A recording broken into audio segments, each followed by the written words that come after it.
G'day folks, Cortezarino here. Today I'm on the Xbox One showing you my infinite animal breeder. As all you on the console probably know, we have terrible problems trying to breed animals here. You see I've reached the maximum number already. And so for me, an infinite animal breeder on the console is a must-have. And the reason I'm showing you this from my actual survival base is just to demonstrate that this is a device that I actually use myself. It's not just something I thought up and popped on YouTube. For me, it's definitely a must-have.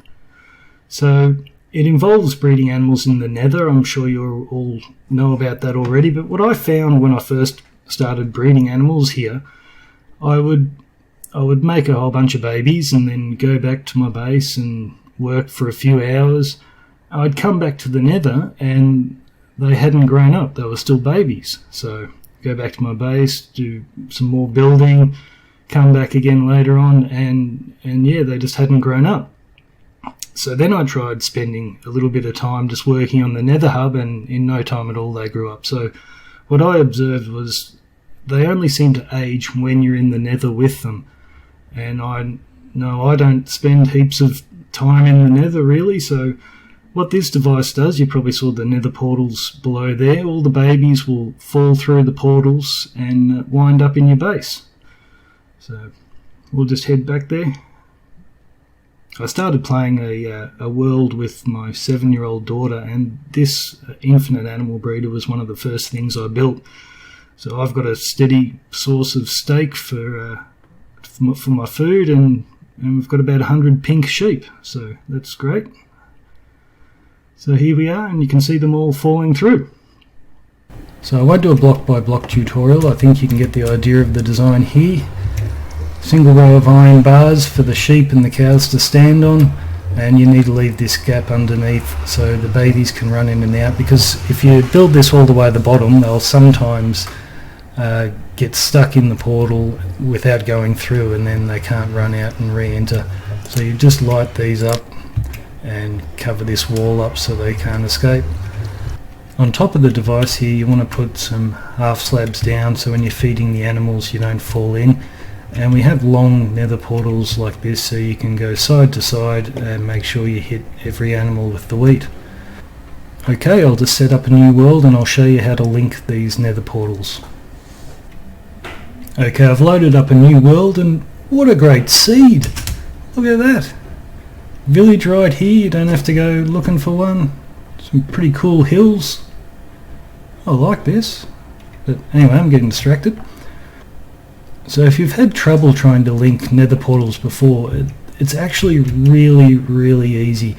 The thing to remember is whatever coordinate in the overworld that you build your portal on, it's the exact same coordinate in the Nether, just divided by 8. So if I was at x8, z8 right here, then the corresponding spot in the Nether would be x1, z1. You just divide it by 8. So if you're on the console edition, you bring up your map, but I'm going to press F3, and I'm going to ignore the y coordinate. I'm just looking at the x. So the x is 179. I'm going to divide that by 8, and I get 22. The z is 265 divided by 8, and I get 33. So I'm looking for x22, z33. Oop, back to the game. Turn that off, and we'll go through.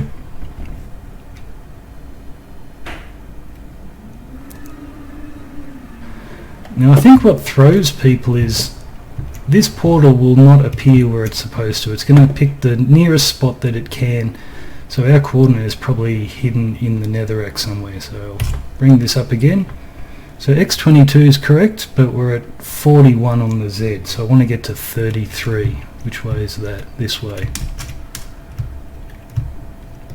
Nope. This way.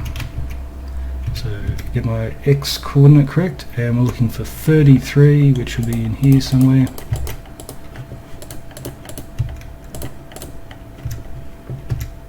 Cool.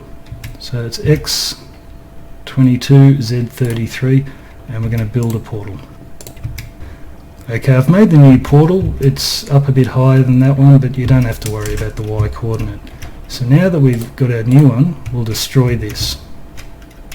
And I'll go back through and I'll show you how it's linked. See? Back here like before. Now you want to pick where you want your output for the animal breeder. So remembering 8 blocks in the overworld is 1 block in the nether, so you don't want to go too close. Let's just scoot over here.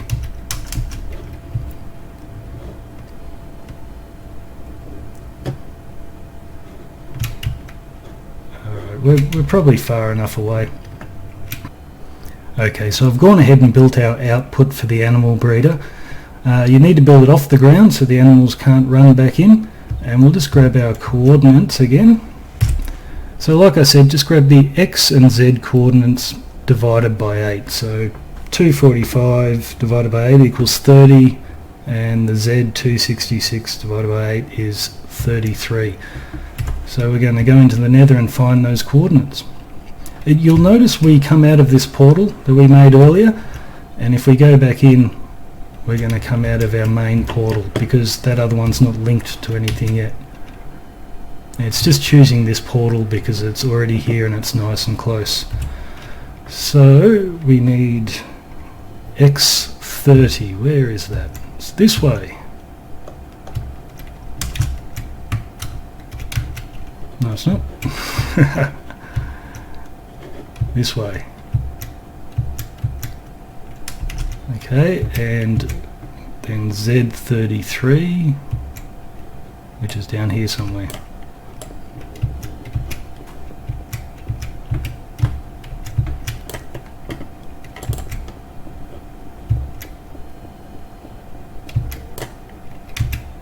Okay, here we are.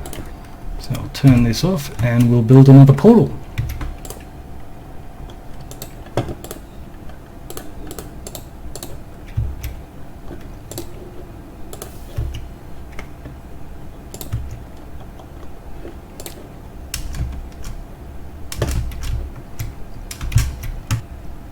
Okay, so I've done a bit of digging and I've got our portal in.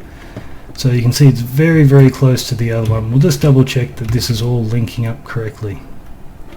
Yep, we're at the paddock. Head back through.